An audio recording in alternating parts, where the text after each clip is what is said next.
Shalom, Kal Halayim, La Yahweh, Ba'ashem Yahushai, Ba'ashem, Racha HaKodash. Double honors to the apostles, elders, and bishops of Great Millstone who rule well, who I learned this truth from, and Shalom to the elect. All right, starting with the 144,000. So, this lesson is going to go into the scripture, primarily Luke 22 and 31. All right, and let's see where the Spirit takes it. This is Luke 22:31. And the Lord said, Simon, Simon, behold, Satan had desired to have you that he may sift you as wheat, but I have prayed for thee that thy faith fail not. And when thou art converted, strengthen thy brethren. Right? So this is going into Yahushai. He's telling Simon, which is another name for Peter, pretty much, look, Satan wants to sift you. All right? But Yahushua prayed for him that his faith fail him not, because this thing is about faith, right? Once your faith is gone, I don't care what laws and how many videos you do, you're going to be led away by the tempter. You know, you're going to be sifted, right? And when we look up this word sift in the Greek, okay, the word sift is synadzo, right? Synadzo, which means to sift, shake in a sieve, figuratively by inward agitation to try one's faith to the verge of overthrow. You know? So pretty much what you take from that is, look, you're gonna be in this truth, you're gonna be in various situations that it's gonna try your faith in various ways by not only family members, not only people in the world, right?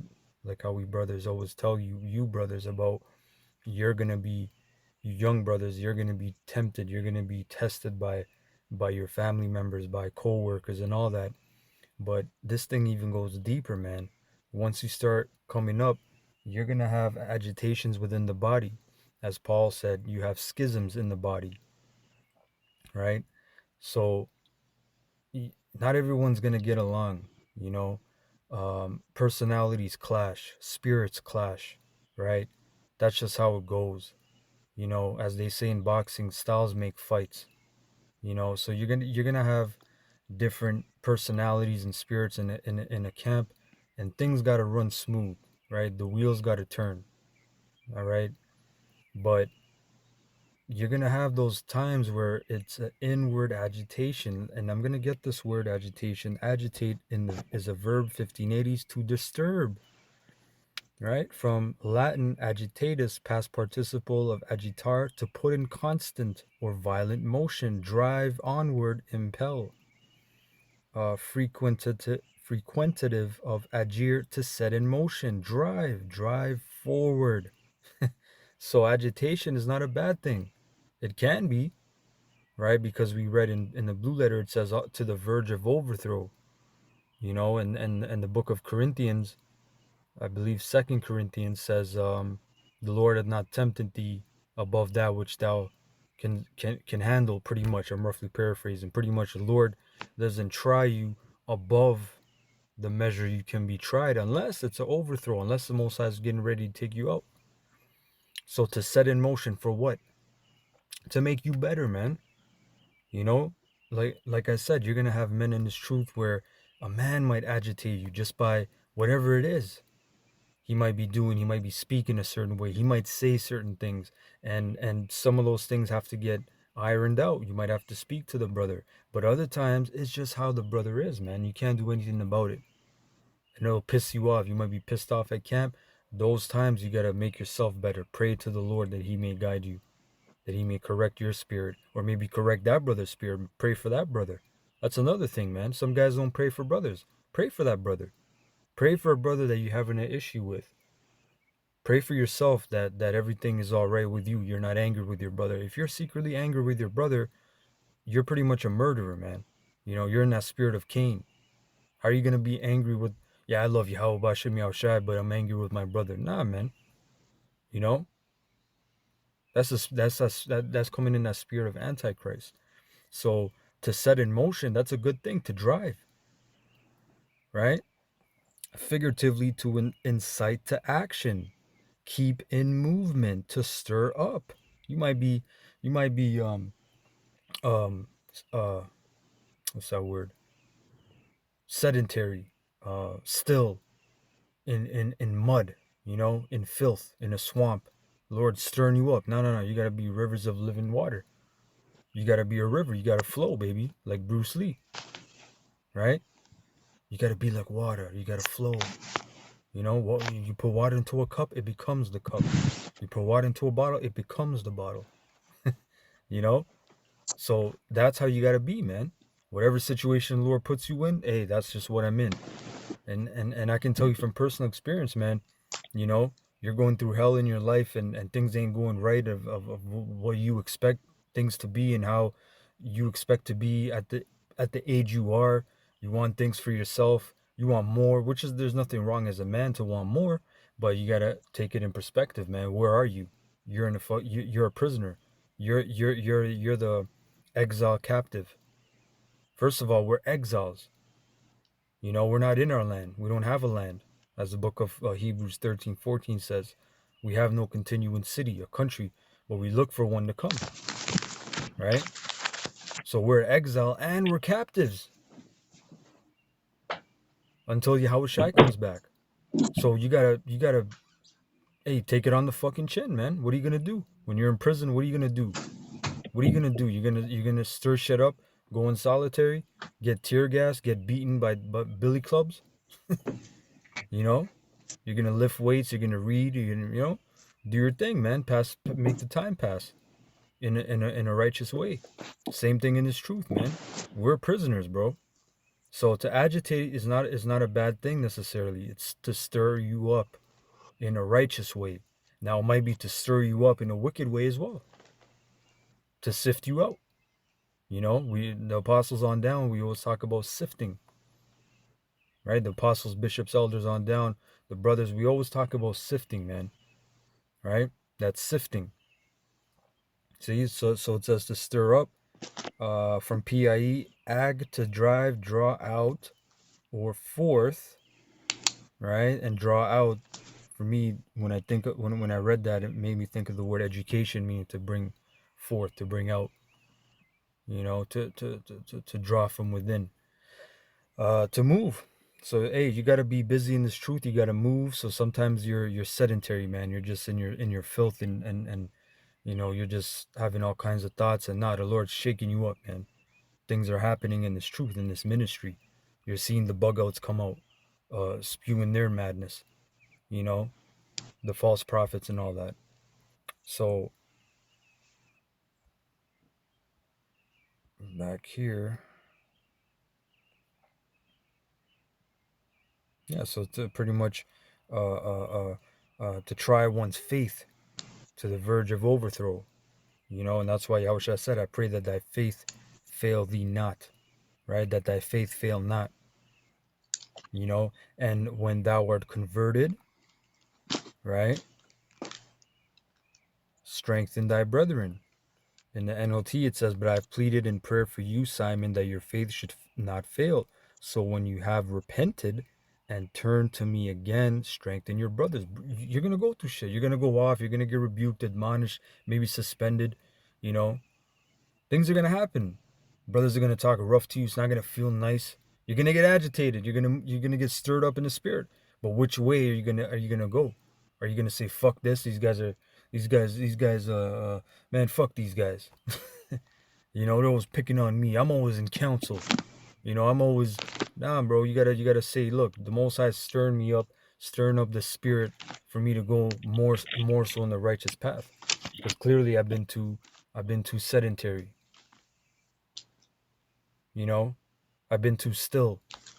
I've not been in motion. So the Lord's putting me in motion. But is he putting me in motion to wind up out of this truth, or to strengthen me? You got to pray on that, man. You got to pray for that. Let's go to 2nd Ezra 7 and 2 in the GNT. It says, "He said, 'Stand up, Ezra, and listen to what I have come to tell you.' 'Go ahead, sir,' I said. He continued, 'Picture in your mind a broad, immense sea spreading over a vast area, but with an entrance no wider than a river. No one who wishes to enter that sea, whether to visit it or control it, can reach its broad expanse of water without passing through the narrow entrance. Or take another example. Picture a city built on a plain. The city is full of all good kinds of things. It's like the city is full of all kinds of good things, but the entrance to it is narrow and steep, with fire on one side and deep water on the other. The one path between the fire and the water is so narrow that only one person at a time may walk on it. If anyone inherits the city, and this is representing, of course, the kingdom of heaven, if anyone inherits the city, he cannot take possession of his inheritance without passing through this dangerous entrance, right? And like I said, the entrance to the kingdom of heaven is narrow, and it's going to be filled with all these different things that's going to stir you up pretty much to make you a better man in this truth, a better servant to Yahweh Shem Yahushai, and a better brother to the whole body in general. You know, it's not going to feel nice, man. When the eyes are on you, when the lights on you, you can't go to this brother, you can't go to that brother. Nah, the light is on you. The spotlight's on you right now. It doesn't feel good, right? Verse 10. That is right, sir, I said. That is how it is with the people of Israel. He added. Now let me go. Actually, let me keep reading. I made this world, verse 11, for their sake. But when Adam broke my commands, the world came under my judgment. Then the entrances into this world were made narrow and difficult to travel. They were rough, dangerous, and few in number. But the entrances to the great world to come are wide and safe and lead to immortality. Everyone who lives must walk the narrow and meaningless ways of this world in order to receive the blessings stored up in the world to come. See, so this place is meaningless, man. Right? But at the same time, you got to keep that balance of I got to pay my bills, my car note, my insurance. You know, you can't just say, oh, everything's meaningless. I'm just gonna, fuck it. You know, not pay my hydro and water cuts off, whatever. You know, no, you gotta balance that shit in a way to where it works. But you know in your mind that hey, this is bullshit, pretty much, right?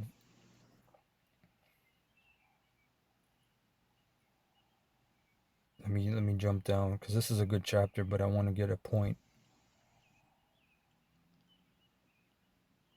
1 second, Salakia.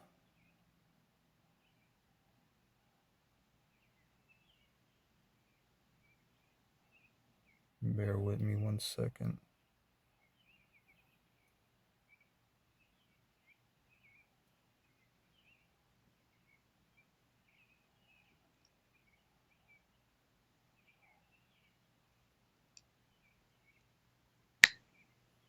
So this is verse 51. As you say, only a few people are righteous, but there are large numbers of wicked people. But listen, if you had only a few precious stones, would you add lumps of lead and clay to them in order to have more?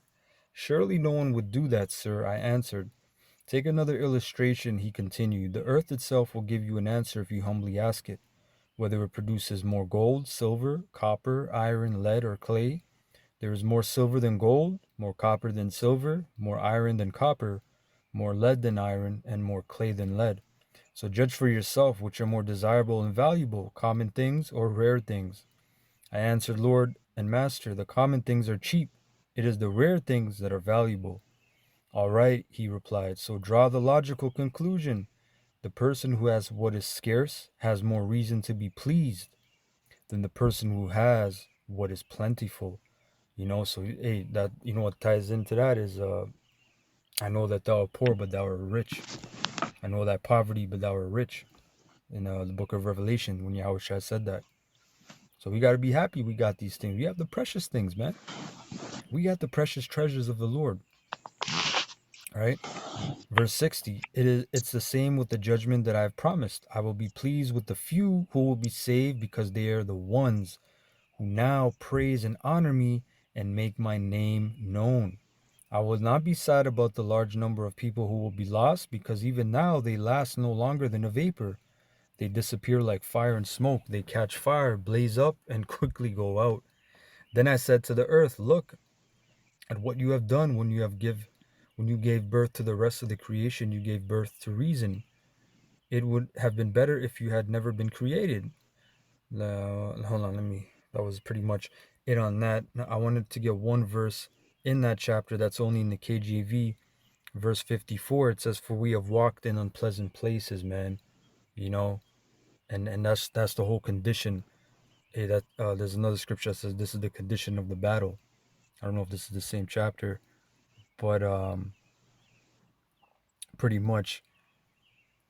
Oh yeah, right there for verse 57. Then answered he me and said, "This is the condition of the battle which man that is born upon the earth shall fight."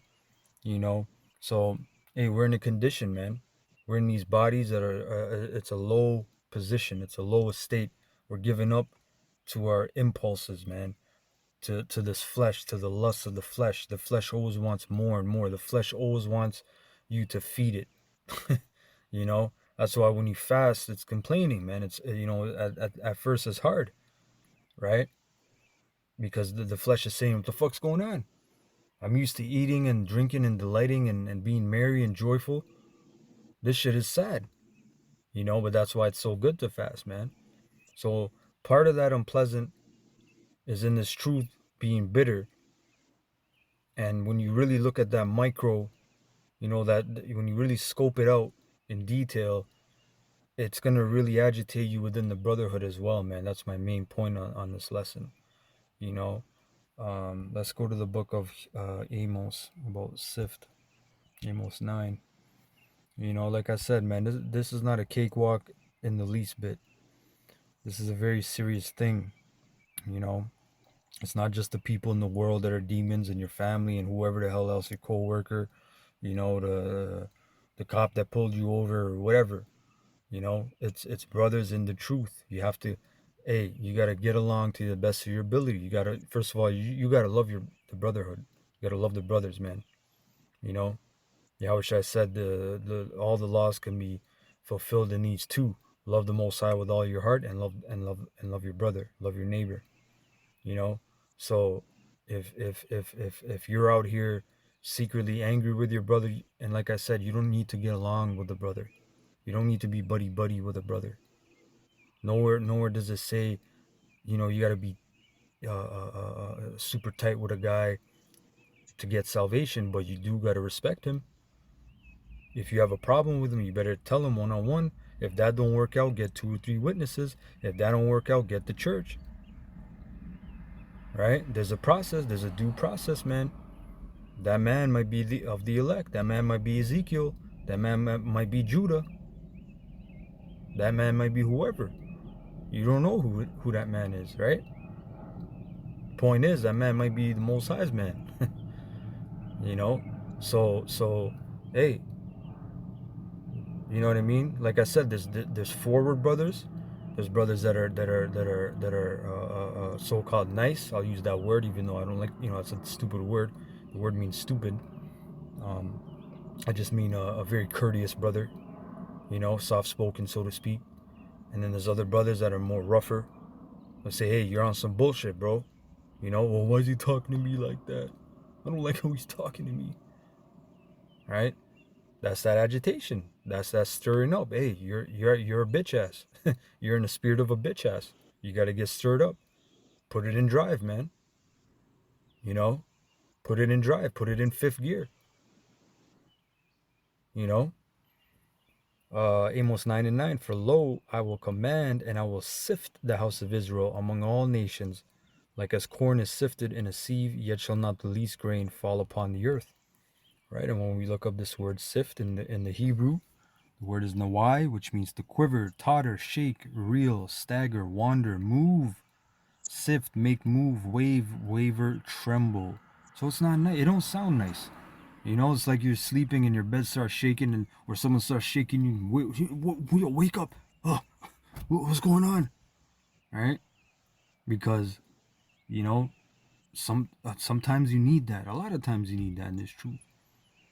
Like I said, this flesh is weak. It's slow. It keeps you down. It weighs you down. The scriptures say the earthly tabernacles weigh you down, weighs us down, weighs the spirit down, that museth upon many things, in the book of Second Esdras. So we need that tottering, that moving. When Apostle Tahar makes a decree and he starts cursing brothers out in the spirit, you guys ain't doing videos, you guys this, that's a tottering, that's a shaking. Oh shit, I gotta, you feel that in the spirit, man. I know I do. Like, oh shit, I gotta tighten up even more. Fuck, and if you don't feel that, hey, maybe you're on point, or maybe you're just a demon. But you can always improve in this truth, man. Right? As you see, to shake, to disturb. You might be smooth sailing, smooth cruising, man. Cruise control, right? Top down, you know, wind blowing in your hair, man. Right? I got this, man. Yeah. And boom, fucking flat tire, man. Oh shit, the fuck's going on? Right? The Lord's shaking you up, man. Wake up, nigga. Wake up. Get your ass moving.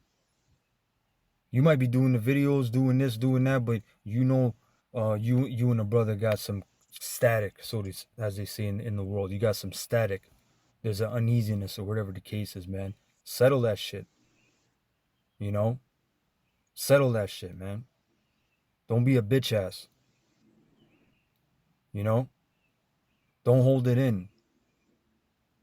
Right? The scriptures say open rebuke is better than Secret than love.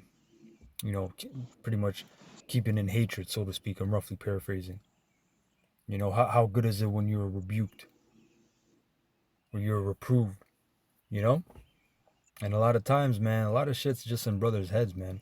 Them demons. When you keep shit in more and more and more, you start them demons start playing reels of movies in your head.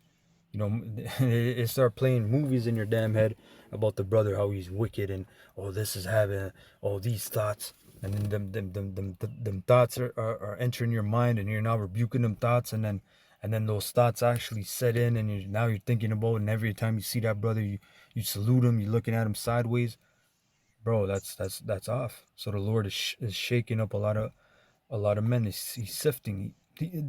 Hey, like Apostle Gabar said, we're constantly in the sift. We have sifting season, like the Passover, the Pesach, for example. But I remember Apostle Gabar said we're constantly in the sifting, process, right? Because of this scripture right here, Amos 9:9. He's sifting us among all nations, and it's not nice. It don't feel nice, man. It does not feel nice. Now, there's one more thing I wanted to bring out because I was looking up this word sift. Hold on one sec. Right? So, this is from cleansingfire.org. So, the meaning of sift, I just want to bring this out. The word sift is a mysterious word in the context in which it is used in Luke 22. In the New Testament, the word for sift occurs only once and indicates pressure building on Peter, i.e., his being sifted. The Greek word is synazio, a verb from the root word synion, a sieve, implying a meaning of to riddle, as a soldier fallen in battle might be riddled with bullets or bullet holes. The second meaning of sift is identified as figurative by inward agitation to try one's faith to the verge of overthrow, and it would seem to be entirely consistent with what would actually become Peter's experience. Okay? So that's interesting where it said, as a soldier fallen in battle might be riddled with bullet holes. You're gonna take L's, as they say in the world, in this truth. You're gonna feel undermined. You're gonna feel unappreciated, or whatever those situations are, which is bullshit anyway, because we're working for a prize, for that penny. Oh, why doesn't the elders share my video? Why don't they speak about me? Why don't they mention me? You know, some bullshit, man. All that dumb shit. I'm just giving out some petty examples that become real problems. These things become real problems, man. And demons start running up in your head. Shit. I'm just giving out some petty examples that become real problems. these things become real problems, man. And demons start running up in your head. Shit. I'm just giving out some petty examples that become real problems. These things become real problems, man. And demons start running up in your head. Shit. I'm just giving out some petty examples that become real problems. These things become real problems, man. And demons start running up in your head. Shit. I'm just giving out some petty examples that become real problems. These things become real problems, man. And demons start running up in your head. Shit. I'm just giving out some petty examples that become real problems. These things become real problems, man. And demons start running up in your head. Shit. I'm just giving out some petty examples that become real problems. These things become real problems, man. And demons start running up in your head. Yeah, Elder's always sharing this guy's video. They don't share my video. I do 2 videos a day. You know. But hey, the scriptures say, um, uh, um, in connection to a soldier fallen in battle, right? A righteous man falleth 7 times, but getteth back up. You know, and there's also a Japanese proverb which is from the scriptures, but a Japanese proverb which goes, "Fall 7 times, stand up 8, or get up 8." You know, so hey, man, you know, I don't want to ramble on. That was pretty much it. And we're at the end of the end, man. So the sifting is just gonna get more violent and violent in the form of brothers losing homes, right? We're coming into the time of digitalization, um, central bank digital currency, right? CBDC. You know, we're coming into the time of restrictions, restriction of your movements, restriction of your so-called privileges and rights, and damn near your life. You know, in the form of food. We're coming into those times, man. So that's just even more sifting. You know, mans are gonna get more agitated and more agitated. It's just where are you gonna go from there? Where are you gonna give that energy to? Right? The Lord's putting you in drive. Where are you driving to though? Are you driving through the narrow path, or are you just gonna pull that left turn and say, "Fuck it, man! I'm going the Broadway. I'm gonna take that that Broadway all the way to getting my belly full because I'm hungry, you know." So anyway, Kal Halalim La Yahweh Bashem Yahushai Bashem Racha HaKodash. Double honors to the apostles, elders, and bishops of GMS who rule well, who I learned this truth from, and shalom to the elect, Kwame Shirala.